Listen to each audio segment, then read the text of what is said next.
Oh María, Madre mía, trono de la sabiduría eterna, alcánzame la gracia de estudiar con aplicación, de aprender con facilidad y de retener con firmeza y seguridad para la gloria de Dios y salvación de mi alma.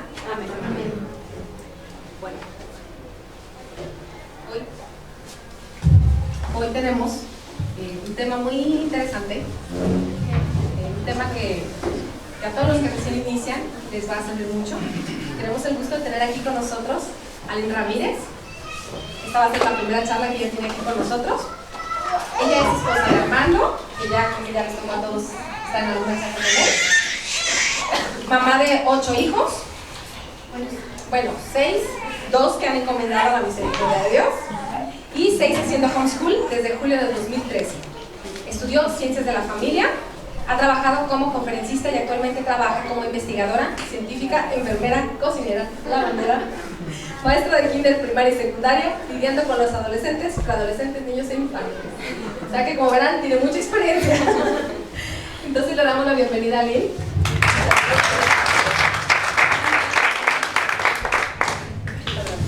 Bueno, pues muchas gracias Carilu, y gracias a todos por estar aquí. Como les decía hace ratito, les comentaba que aunque traigo varias ideas para compartirles, me gustaría mucho que también ustedes pudieran preguntar, interactuar, que se pudiera hacer un diálogo en la medida de lo posible, que me pudieran expresar sus dudas.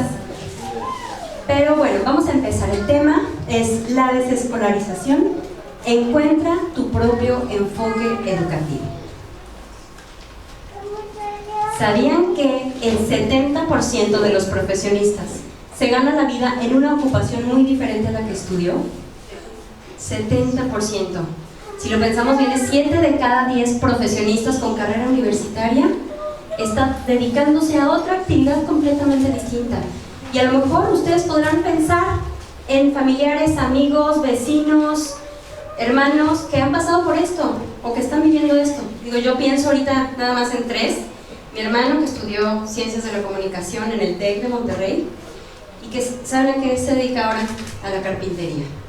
Y es muy feliz, pero él no estudió carpintería. Él lo ha ido descubriendo ya después de haber estudiado su carrera y después de haber trabajado en Ciencias de la Comunicación, y descubrió que ese no era su camino.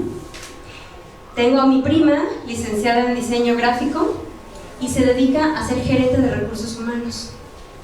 Y digo, wow. Y tengo a mi cuñado, hermano de Armando, arquitecto, y se dedica al comercio. Entonces es cuando tenemos datos como este, nos empezamos a cuestionar qué es lo que está pasando con el sistema educativo, ¿no? Y nos surgen muchas preguntas. ¿Será que el sistema educativo está fallando?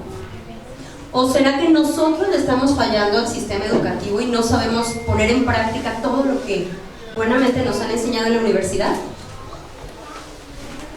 ¿Será que el sistema educativo no nos ayuda a conocer nuestros talentos y desarrollar nuestras fortalezas? ¿Será que nos conocemos suficiente? ¿Será que no hemos terminado de comprender qué significa educar y cómo hacerlo de manera efectiva? ¿Y qué esperamos nosotros del sistema educativo? ¿Y por qué seguimos allí? Digo, porque sí hemos visto, somos conscientes. Quizá muchos de ustedes al estar aquí en este momento, en esta plática, es porque tienen esa inquietud, alguna inquietud respecto al sistema educativo. Si no es que ya sacaron a sus hijos de la escuela, a lo mejor están en el proceso o en la decisión de qué voy a hacer. ¿El sistema educativo me está dando lo que necesito para mis hijos? ¿El sistema educativo los preparará para el futuro que yo he pensado para ellos? Hace 5 años, cuando nosotros decidimos empezar escuela en casa, mi esposo y yo nos cuestionábamos mucho. Nuestro hijo mayor iba apenas en segundo de primaria y decíamos, ¿será que realmente la escuela lo irá a preparar para ser no solo buen profesionista, sino para que pueda mantener a su familia de una manera digna? ¿Lo que le están enseñando en la escuela será suficiente para que él pueda ser un buen ciudadano? ¿Para que pueda vivir con valores, con virtudes? ¿Qué esperar del sistema educativo? ¿Será posible aprender fuera de la escuela? Finalmente muchos papás llegamos a esta pregunta, que es la que nos lleva a cuestionarnos hacer o no hacer escuela en casa. Y para esto quisiera yo profundizar un poquito en que la escuela es un paradigma. ¿Qué significa esto? ¿Qué es un paradigma? ¿A alguien le gustaría comentarme? Un misterio no resuelto. Muy bien. ¿Alguien más? Una forma de ver la realidad. Una forma de ver la realidad. Es como una creencia que tienes ahí, así, que ya está hecha así. Exacto, una creencia que ya está así y no se puede mover porque ya está establecida, vamos a decirlo de esa manera, ¿no? Bueno, antes de pasar a la definición, les quisiera poner ejemplos de paradigmas. Por ejemplo, no sé si alguno de ustedes tiene este paradigma de los productos caros son productos de calidad. Por lo tanto, los productos de un precio inferior no son de calidad. Y en el fondo nosotros sabemos que a lo mejor no es cierto, ¿no? En el fondo dices, bueno, sé que puedo encontrar a lo mejor un producto que es de mejor calidad o de igual calidad, pero de un mejor precio. Pero tenemos esta creencia, ¿no? Otra creencia, los niños gorditos son muy saludables. Por lo tanto, los flaquitos están enfermos. Ay, miren cómo sufrí yo esto con mi suegra. Porque para ella era... Y aparte mis hijos flacos. No todos, pero cuando estaban chiquitos muy flaquitos. Entonces, para ella era así como, no los estás alimentando correctamente. Mira nada más cómo los tienes desnutridos. Claro que no, pero bueno, creencias. Las mamás modernas trabajan y llevan a sus hijos a la guardería. Por lo tanto, la mamá que no trabaja fuera de casa y no lleva a sus hijos a la guardería será anticuada, retrógrada, no sé. ¿Cómo? Floja, sí. Entonces, digo, son ejemplos. ¿Yo? ¿Mantenidos? Sí. Pero son ejemplos. Son nada más ejemplos de paradigmas. ¿A dónde voy con esto? Ah, bueno, hay una más. Las mujeres guapas son delgadas. Por lo tanto, ¿las gorditas son feas? Pues no, ¿verdad? Yo no estoy de acuerdo con esto. Pero muchas veces vivimos y respiramos esta creencia de manera que se vuelve parte de nuestra vida. Fíjense, qué fuerte está este video. Yo cuando lo vi por primera vez lloré un rato porque dije, ¿cómo un paradigma, incluso equivocado, puede hundir sus raíces tan profundas que de manera en que a lo mejor sin que a los niños se los dijeran tan de frente, es el ambiente que se vive, es el ambiente que se respira y no podemos pensar en una forma diferente porque el paradigma de una o de otra manera nos lleva a pensar de esta forma. Me gustaría saber qué paradigmas encontraron ustedes ahí en el video. Racismo. ¿Qué? Al blanco le va bien, va a ser rico y Ajá, al blanco le va bien y al negrito le va mal. ¿Qué otro paradigma? Los negros son malos. Los negros son buenos. ¿Quién es el que iba a robar? Y fíjense, estos chiquitos siendo más bien de raza negra, se negaban a seguirlo y preferían identificarse, en su mayoría, con el de raza blanca, porque para ellos era el símbolo de bondad, de riqueza, de éxito, de belleza. Incluso cuando les preguntaban ¿a quién te pareces tú? Casi la mayoría decían que al blanco. Sí. Nomás la última niña fue cuando dijo, pues un poquito de una mezcla de los dos, pero Así es, ¿sí? decían que al blanco porque para ellos inconscientemente su modelo. Así es. Entonces, con base en esto, ¿me podrían ayudar a definir, ahora sí, qué es un paradigma? ¿Una idea? Que no es necesariamente es real. Es un modelo impuesto por la sociedad. Un modelo impuesto por la sociedad. Muy Pero bien. es un convencimiento que ya trae. Muy arraigado, muy profundo, a veces, a lo mejor hasta inconsciente, ¿no? Ya se trae. De manera que todos Parece que todos debemos encajar con ese paradigma, y si tú no encajas con ese paradigma, ¿qué será de ti, no? Entonces, si nos vamos un poquito a las raíces, un paradigma viene siendo un modelo, un molde, un patrón, un ejemplo.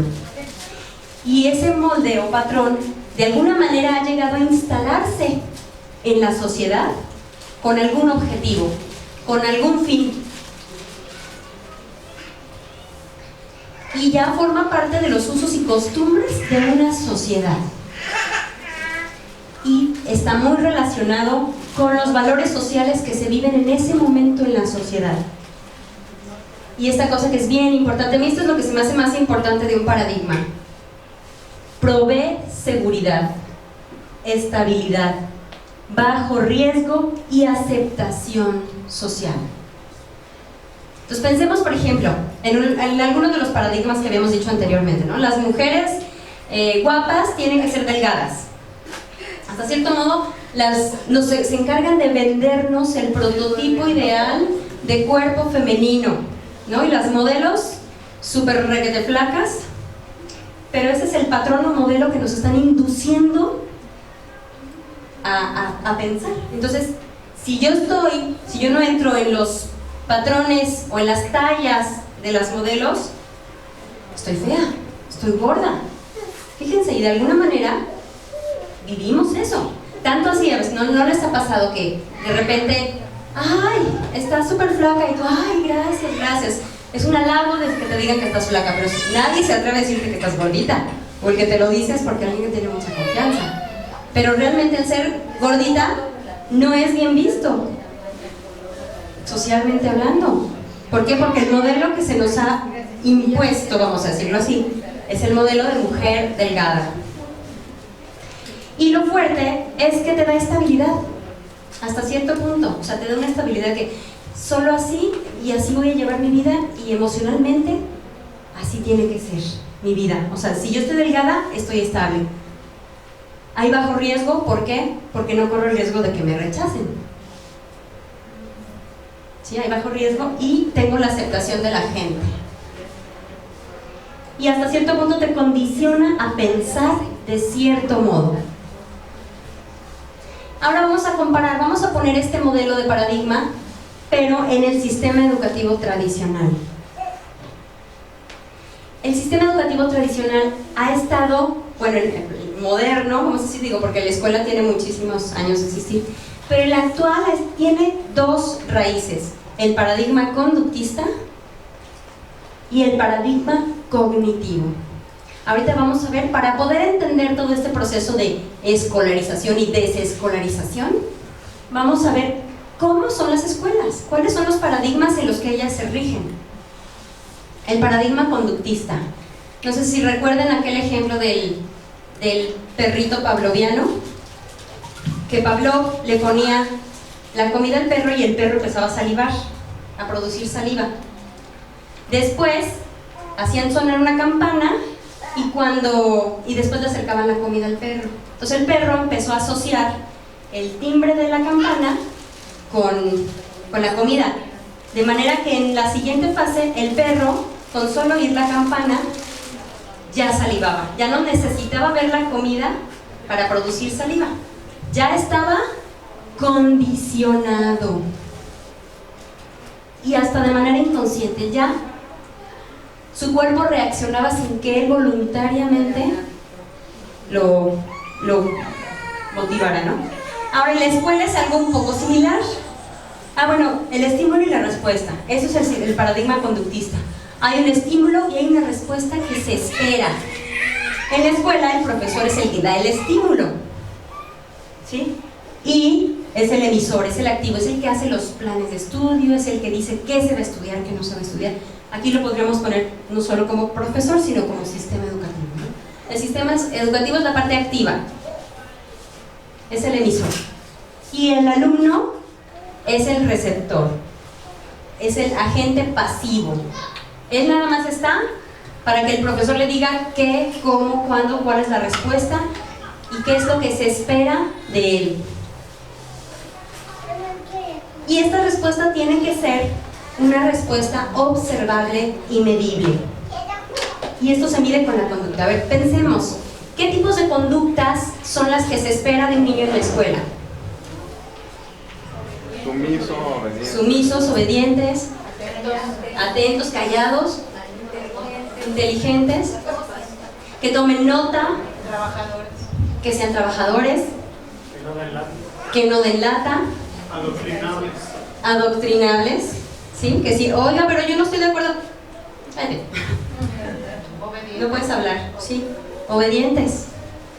Incluso de este tipo de modelo educativo surge la famosa clasificación de los que encajan con el sistema son los buenos, los que se rebelan con el sistema son los malos y los que no encajan son los tontos, como película de cowboy, ¿no? Así, el bueno, el malo y el tonto.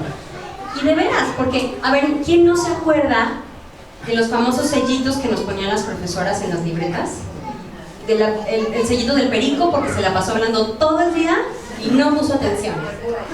El burro, o antes, ¿no? Que hasta lo sentaban en la esquina con las orejas de burro. ¿Por qué? Pues porque a lo mejor eras muy inquieto, tenías otro tipo de estilo de aprendizaje, pero tenías que encajar con el estilo de aprendizaje del colegio. Y si tú eras kinestésico y lo aprendías haciendo, pues ya valiste. Porque parecía que el sistema educativo estaba para los niños que no se movían, ¿no? Y que anotaban y que, dices, pues, digo eso, inviable. Es inviable, ¿no? Entonces de ahí vienen esas famosas clasificaciones. Y también es el típico sistema de los premios y castigos. A ver, ¿qué ejemplo de premios se dan en la escuela? Para motivar a los buenos y para castigar a los malos o los burros. El cuadro de honor. El cuadro de honor es el premio de los buenos. Las notas, las calificaciones. Los reportes para los malos. Reportes de conducta. Escolta.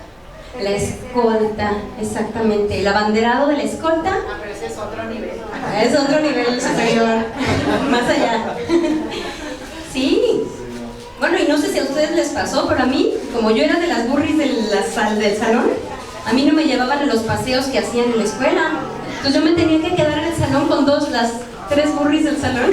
O no te incluían en los festivales. No, entonces eso era muy común. Era el castigo obligado para los que no encajan con el sistema conductista. Los dejan sin receso. Sin receso, claro, porque como te la pasaste toda la clase brincando, ahora en el recreo te vas a sentar y vas a hacer todo lo que no hiciste en la clase.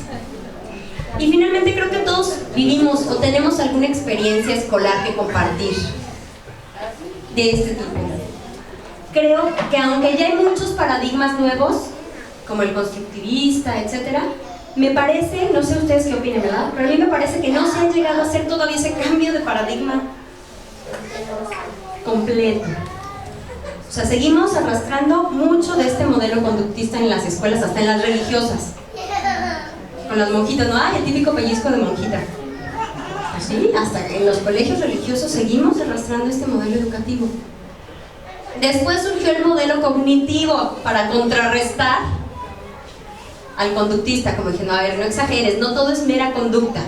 También hay procesos de conocimiento, también hay formación de conceptos, resolución de problemas, hay procesos mentales complejos. Pero hicieron una equivalencia con el cerebro como una computadora. Y terminó quedándose en algo meramente racional e informativo. O sea, hay que llenar al cerebro de información.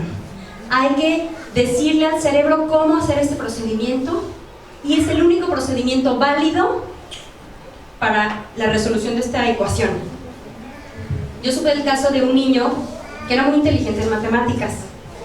Y cuando estaba en la clase, él logró sacar otro procedimiento distinto al que la profesora les proponía en la secundaria. Pues, ¿qué creen? Se lo pusieron mal. Y le fue mal en las calificaciones. Y ahora lo vemos, pero ¿por qué? El niño llegó de otro modo al mismo resultado, con otro procedimiento. Ah, no, pero no. La maestra, porque el sistema educativo sí se lo pide, necesitaba seguir exactamente el mismo procedimiento. Y si no, estaba mal, aunque el resultado estuviera bien. Entonces, finalmente también el paradigma cognitivo se quedó limitando a los estudiantes en el aprendizaje. todos tienen que llegar a la misma respuesta por el mismo camino. ¿Y qué tan competente eres para resolver problemas? ¿No? Finalmente, a eso se enfoca el paradigma cognitivo, y de ahí salen las famosas competencias, ¿no? ¿Eres competente o no eres competente? ¿Das el ancho o no das el ancho? Y el típico de siéntate, lee un libro y haz el resumen, ¿no? Eso es todo el aprendizaje.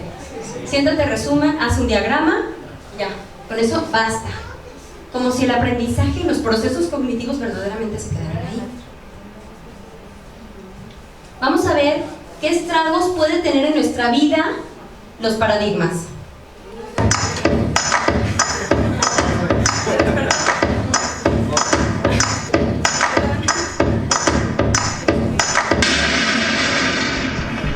Whoa, that's not good. Oh, I don't need this. I'm already late. Somebody will come. Anybody out there?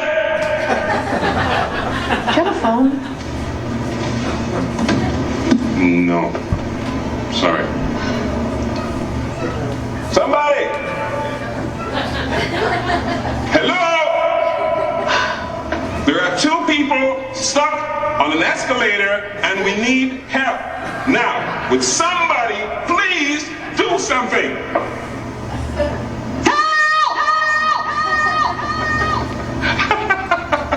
I don't believe this. You gotta be kidding me. I'm gonna cry. No, well, there's nothing else left to do. That's it.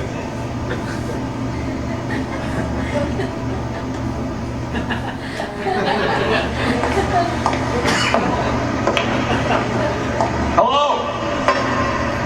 Hey, don't worry about it. I'll fix it in a second. He said he could fix it. All right. All right. That's more like it. He says he can fix it.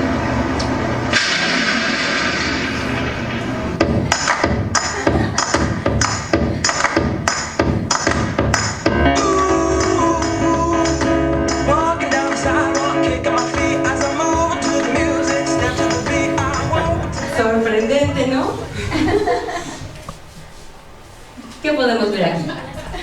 ¿Qué conclusiones podemos sacar aquí? Se te cierra el mundo. Bueno, mi nombre es Saúl Jiménez. En nuestro caso, en el equipo de mi esposa y yo, todavía no iniciamos con el tema. Otra participante, ella ya lo está llevando a cabo y coincide en muchos de los paradigmas. Uno de ellos es certificación para continuar estudios.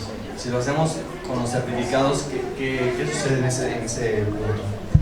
Otro es títulos universitarios. Para poder ejercer, luego los títulos universitarios, ¿en qué parte quedan? La socialización y el problema de no saber cómo enseñar como padres. Para aprender tienen que ir a la escuela. El que lo tenemos muy arreglados, y gente rara es para homeschooling, y el que dirán son los principales que platicamos.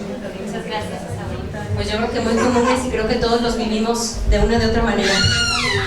Bueno, yo soy mamá de 8 hijos, desde 20 años hasta 2 años y medio de edad.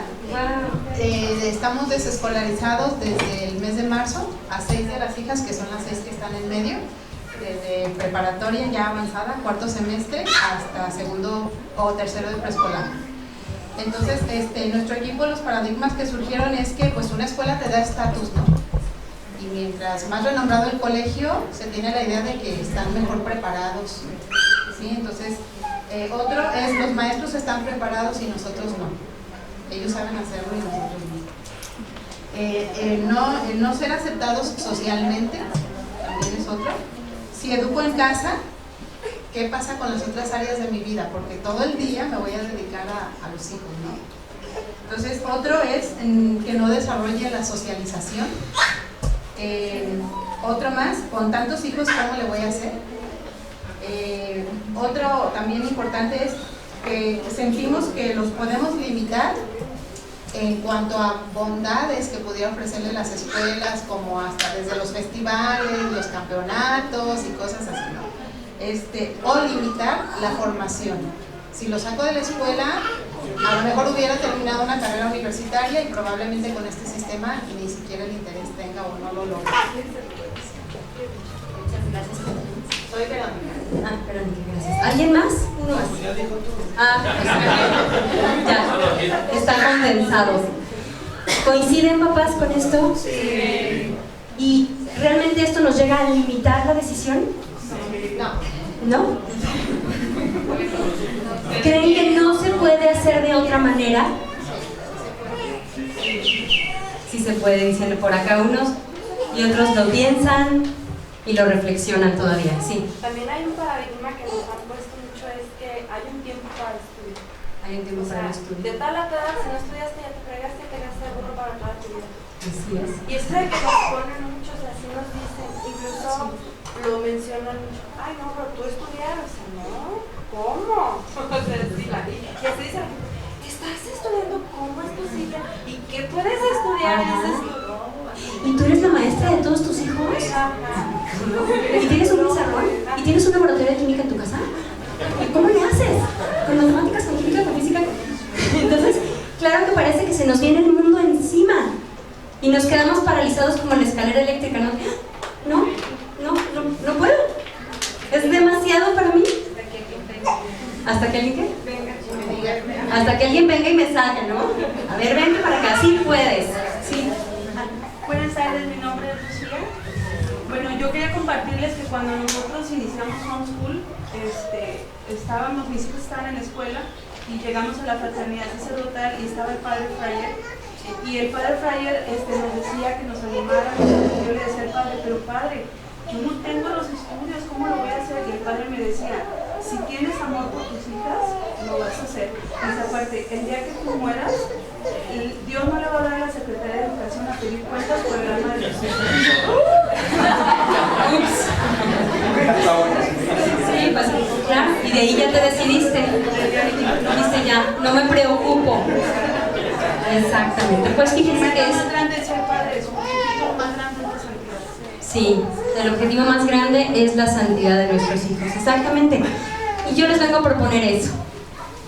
A que vean otra perspectiva, que vean el cambio de paradigma. Que ustedes empiecen a cuestionarse, ¿realmente la escuela proveerá a mi hijo con todo lo que yo como padre espero para él? ¿Puedo depositar mi confianza 100% en la escuela? ¿Veo resultados hoy por hoy en la escuela con mis hijos? Pregúntenselo, papás. Y si buscas lo mejor para ellos, yo te propongo el reto Desescolariza. Es el primer paso para la aventura de hacer escuela en casa. Y se los recomendamos ampliamente a todos los que están pensando hacerlo. Inténtenlo. Pruébenlo en verano, pruébenlo en Semana Santa, pruébenlo en unas vacaciones, pero dense la oportunidad de vivir sin escuela, de aprender sin escuela. Bueno, aquí traje a dos invitadas virtuales. Una es Laura Mascaró. Ella nos habla de lo que es la desescolarización. Es una mamá homeschooler de España que ya tiene mucho tiempo haciendo escuela en casa y además ella habla mucho sobre el tema de la desescolarización. Entonces la invité aquí con nosotros y ella dice: desescolarizar, ¿qué es? Es quitarte el chip del colegio, cambiar tu perspectiva sobre la educación, desintoxicarte, desprogramarte del sistema educativo, desaprender lo aprendido y descubrir un nuevo panorama. Fíjense qué bonito. Primero es como sacúdete y después es descubre.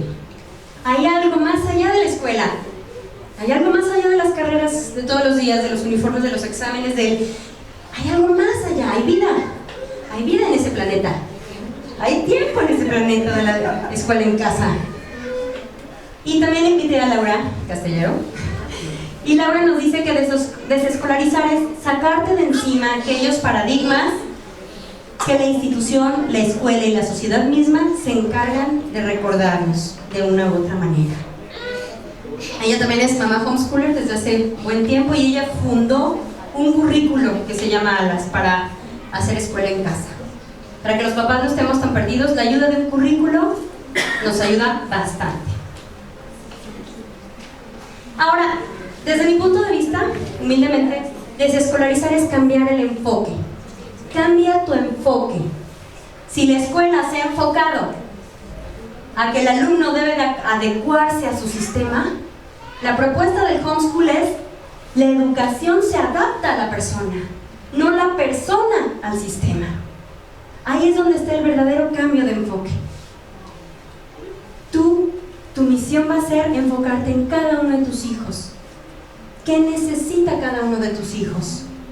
Y verás que cuando empiezas a enfocarte, pensemos en una cámara, pongamos en nuestra mente la imagen de una cámara con una lente para enfocar. ¿Qué pasa cuando tú enfocas un objetivo? Supongamos un pajarito. ¿Cómo se ve el resto? El árbol, las hojas, las ramas. Borrosas. Se ven borrosas. Eso pasa cuando tú desescolarizas. Tú te enfocas en lo verdaderamente importante y lo demás pasa a segundo plano. Todo lo demás pasa a segundo plano. Y entonces es cuando dejas de preocuparte. ¿Y qué van a decir? ¿Y qué van a pensar? ¿Y cómo le voy a hacer? Y toda la lista enorme de miedos que tenemos para dar el paso a hacer escuela en casa. Pero aquí la clave es enfócate. Busca tu objetivo, enfoca con tu cámara, que tu objetivo se vea nítido y verás que todo lo demás pasa a segundo plano. Cuando tú cambias de paradigma, descubres algo bien bonito. Las familias que ya hacen escuela en casa, descubres que el aprendizaje se da en todas partes, que no necesitas estar sentado con un uniforme en una banca, con unos zapatos lustrosos y un moño planchado para poder aprender, que puedes encontrar el aprendizaje hasta debajo de las piedras. Y eso es lo más increíble cuando tú desescolarizas.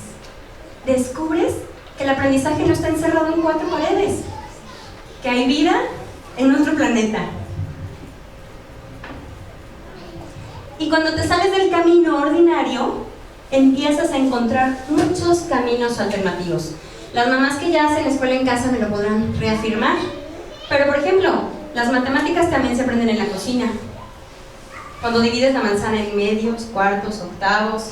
Cuando empiezan a pesar la harina, pues 300 gramos de harina, 500 gramos de mantequilla. Empiezan a descubrir las matemáticas desde otro enfoque. Pero cuando los niños están en la escuela, difícilmente los dejamos acceder a ese tipo de actividades, porque los niños se tienen que dedicar a las tareas y tienen que cumplir, se tienen que dormir temprano para mañana levantarse temprano e ir a la escuela. Y no les damos la oportunidad de ellos de manera espontánea aprender y descubrir, de razonar. Exactamente.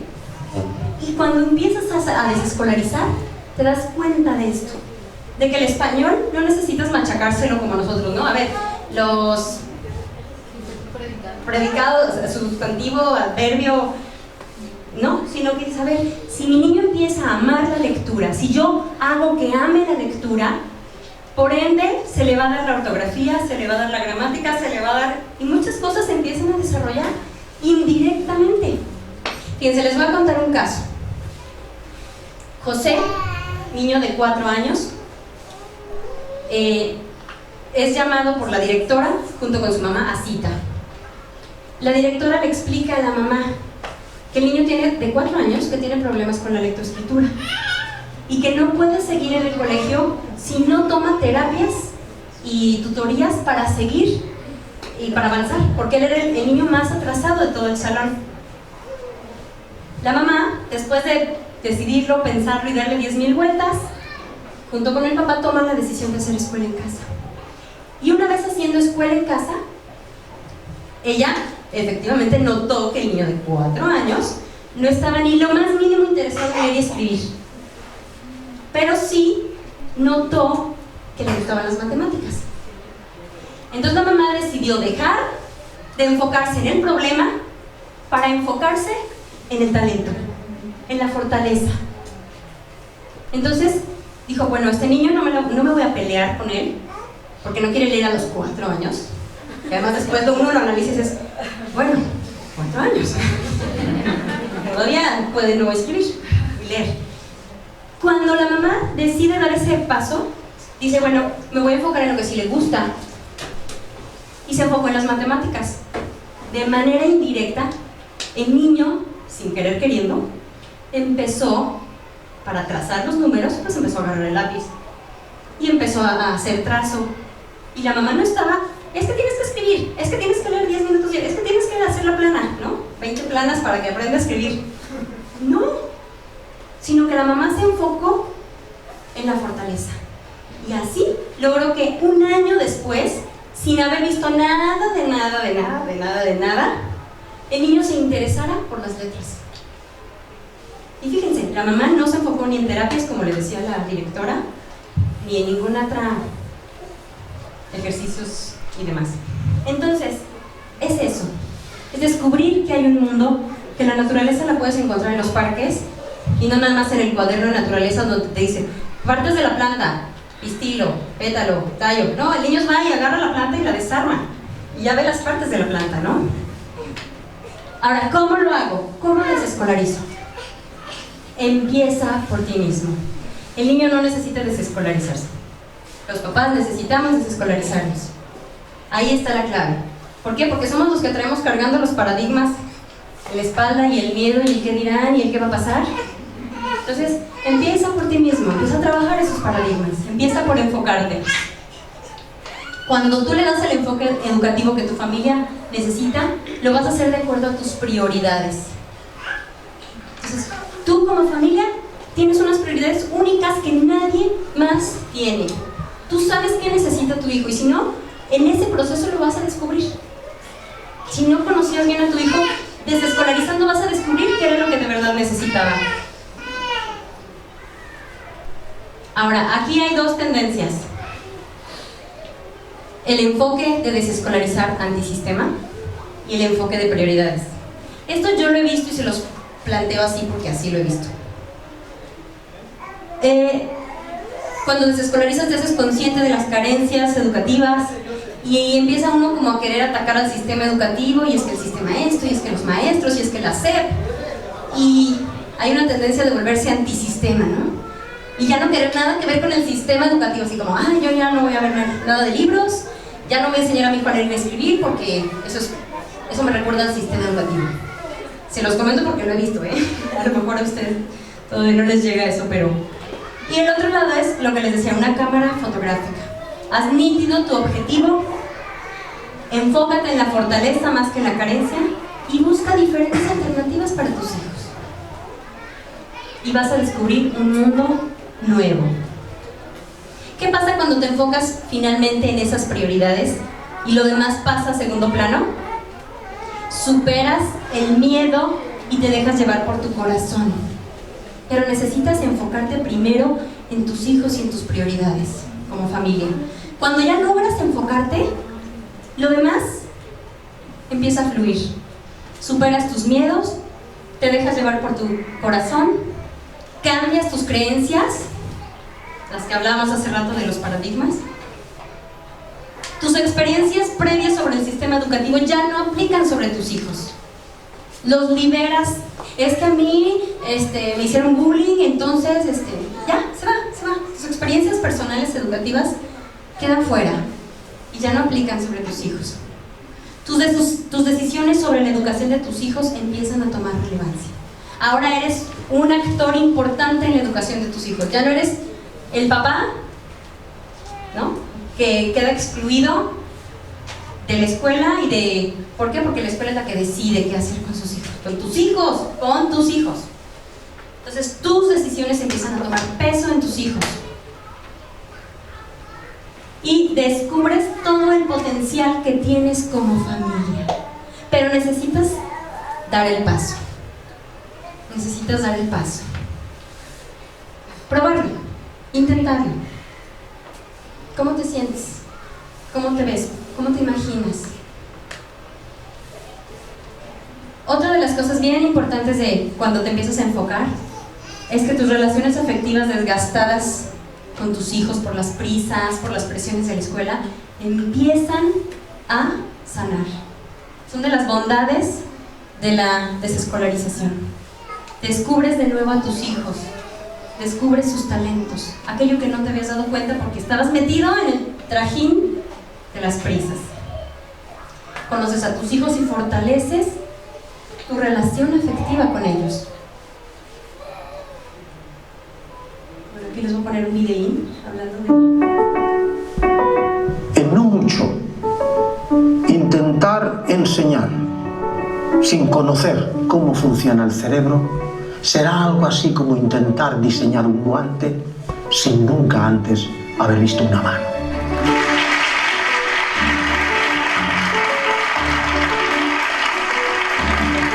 La cultura en que vivimos y que hemos conocido y conocemos se está muriendo. Está naciendo una nueva cultura, la cultura neuro, que significa el darnos cuenta que el ser humano, lo que es el ser humano, lo que siente, lo que cree, lo que piensa, lo que hace, y en ello está evidentemente aprender y memorizar, es producto del funcionamiento del cerebro. La importancia, por tanto, de ello es trascendente, pero es tan nuevo que es discutido todavía. Hay docentes de prestigio que todavía en este momento dicen es que no es tampoco tan necesario hablar del cerebro. Yo puedo explicar lo mismo sin apelar al cerebro. Yo digo que por lo menos la neuroeducación hay que aplicarla ya, aunque solo sea, o aunque solo fuere, para atajar, destruir lo que son, y ustedes y vosotros habéis oído hablar de ello, los mitos, neuromitos o falsas verdades. Hoy todo el mundo habla del cerebro, porque es la referencia importante, más allá de la filosofía. Es lo que nos aporta datos constatados. Y cuando hablamos así, hablamos de que podemos hablar de la memoria, del aprendizaje y de la memoria. Podemos hablar, insisto y lo repito, de valores y normas. Pero podemos hablar ya con fundamento de lo que significa y el valor que tiene la atención. Por ejemplo, el ejemplo más paradigmático del valor que puede tener la neuroeducación es para habernos dado cuenta, en un tema tan debatido como es ¿cuándo comienza un niño a leer?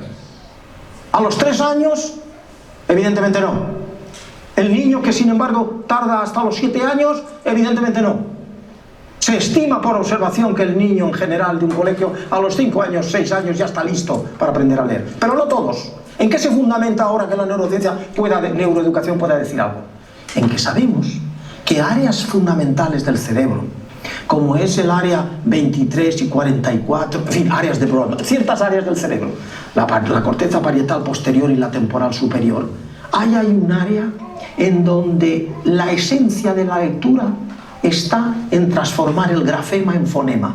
Si eso no ocurre, se lee muy mal o cuesta mucho. O hay que acudir a expandir los circuitos en otras áreas que cuesta sangre, que quiere decir castigo, quiere decir desazón, quiere decir malestar del niño al aprender. Y aprender algo, si hay que aprenderlo bien, hay que hacerlo con alegría. ¿Qué es cuando se aprende? Es cuando te da gusto. Eso se logra en la lectura a partir de los 6-7 años. ¿Por qué? Porque esas áreas ya sabemos ahora que han terminado de formarse los circuitos sinápticos y además aislar los axones con mielina para que la información vaya con nitidez. Enseña a un niño de 7 años a leer y te lo hace en 3 semanas. Frente al niño que sí tiene y no está preparado porque tiene inmaduras esas áreas, a los 4 no solo hay que castigarlo, es que hay que atacarlo en el sentido de venga que nota. Y esto ha presentado siempre problemas muy grandes. ¿Por qué el niño de 4 o 5 años de mi vecina sí ha aprendido a leer y en mi mismo colegio el mío no? ¿Es que el mío es más tonto o es que el maestro es tonto? Pues no, se puede deber, y de hecho es cuando ocurre normalmente, a que esas áreas no están maduras en uno y en el otro sí. Esa es la versatilidad y la división. Eso es lo que como ejemplo pongo para decir que en neuroeducación es importante que comencemos. Y bueno, estos ya son ideas nada más. ¿Qué hago mientras escolarizo? Puedo descubrir nuevos talentos artísticos, culinarios, musicales, nuevas actividades, nuevos lugares, lo que tu ciudad te ofrece y nunca tienes tiempo de visitar porque siempre estás metido de la escuela a la casa, de la casa a la escuela y el fútbol y de regreso a la casa. Acampar en la casa de los abuelos, ver las estrellas, descubrir nuevos libros en la feria del libro, documentales de animales. Bueno, tenemos una infinidad de cosas para hacer mientras desescolarizo. Y para lograr grandes cambios hay que empezar por cosas pequeñas.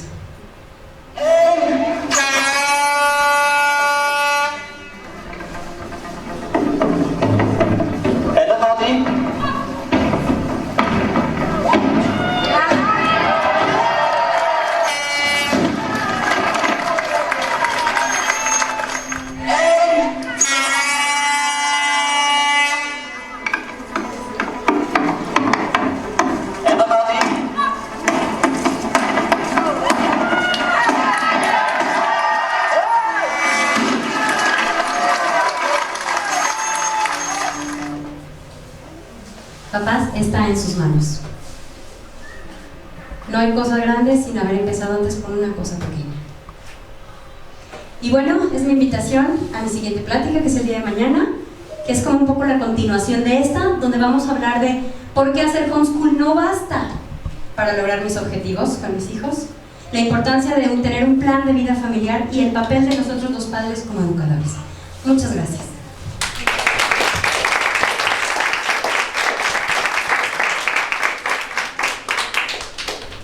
¿Tienen dudas?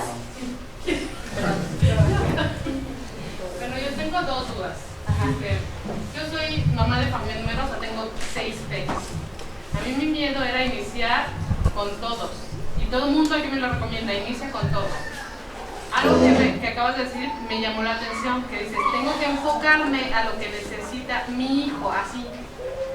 Aquí es mi duda, como es el 6, o sea, no tengo 6 ojos, no tengo el contrabajo, si no se me quema la sopa, o sea, ¿cómo le hago? Que me cuentes tu experiencia. Y la otra, ¿en qué momento digo, ya terminé desescolarización, ya terminé este tiempo? ¿Cuándo es el momento en que diga, ahora sí voy a buscar un currículum? Ajá, ok. Bueno, sí es un reto con familia numerosa, pero no es imposible. Hay veces en las que uno aprende a escoger sus batallas. Y dices, bueno, ahorita me voy a enfocar en esto. Y si no me enfoco en esto otro, no pasa nada.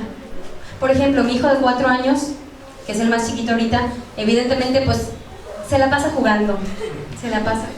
Y mientras yo estoy enfocada en los grandes y en los medianos. Y el chiquito, digo, bueno, tiene 4 años, ya no le voy a hacer lo mismo, porque déjenme contarles que el caso de José, el niño de 4 años, es uno de mis hijos. La directora nos obligaba a que tomara terapias para continuar con el colegio. Y fue cuando decidimos hacer escuela en casa. Entonces dije, a ver, tiene 4 años, como dice el neurocientífico. No está maduro a lo mejor para que yo lo esté forzando con que ya tiene que empezar a leer, escribir, ya tiene que empezar a hacer esto, y ya debería, y tenemos un montón de deberías porque la escuela, porque seguimos escolarizados, porque seguimos que el paradigma. Entonces ahí parte de eso es, suelta el paradigma, busca con los chicos, lo que yo hago es, busco actividades en las que se puedan entretener, y ahorita me enfoco en los grandes. La ventaja de enfocarse en los grandes es que los grandes le dan ejemplo a los chicos. Entonces eso es buenísimo, porque tú ya abriste camino. Y entonces ahora los grandes, los chicos quieren imitar a los grandes. Porque dicen, mamá, yo también quiero leer. Me dice el de 4 años y digo, y yo que no lo quiero enseñar a leer todavía y ya quiere aprender a leer. Pero ahí la clave y lo que a mí me ha funcionado es trabajar con los grandes. Una vez que trabajas con los grandes, ellos ya solos avanzan y te enfocas a los chicos. ¿Ahí qué? ¿En qué momento digo, ya es momento de buscar un currículum? Ya terminé mi etapa de desescolarización. Ya. ¿Cuándo digo ya? Ahí. Fíjate que lo vas a percibir, es algo que se siente como familia. No es nadie que te tenga que decir, tiene que pasar un mes o un año, sino que tú vas viendo, a ver, ya están interesados. Los niños se vuelven a interesar en aprender. Salen de la escuela no queriendo saber nada de la escuela, nada. Y después ellos mismos te lo empiezan a pedir. Y entonces es cuando dices tú, ya es tiempo. Y cuando es separado, es uno que ya quiere y el otro no, o sea, de que uno no quiere estudiar. Ajá, que uno de yo no quiero, el otro sí. ¿Cuándo sabes que como familia ya estás listo? ¿Qué haces con el que ya quiere y qué haces con el que no? Pues empiezas con los que quieren. Empiezas con los y ya que los encarrilaste, a ver, ahora sí, mijito, mijita, ¿qué vamos a hacer? O el que no quiere se esponja casi. Van a querer. Sí. ¿Cuánto tiempo tardan ustedes? No es de tiempos, los niños van viendo que ellos no están haciendo nada y los otros los tienes en actividad, y ahí es mucho del ingenio de la mamá de cómo hacerle así, y el mismo niño, tú lo estás frenando, y dices, no, espera, todavía no tiene la madurez, como dijo ella, cuando de 4 años. Pero hay un momento que dices, pues ya también quiere, pues venga pues. Sí. Y lo empiezas a probar. Te das según su edad. Sí, y de veras, con tal de tener la atención de la mamá, ellos te van a pedir. Porque de verdad buscan la atención de la mamá. ¿Y por qué a él sí le hace caso y a mí no? Entonces yo también quiero leer, entonces yo también quiero escribir, y yo también quiero un libro, y yo también quiero... Se contagia. Las preguntas, ya me alcanzamos, ya estamos desfasados, pero aquí se queda libre.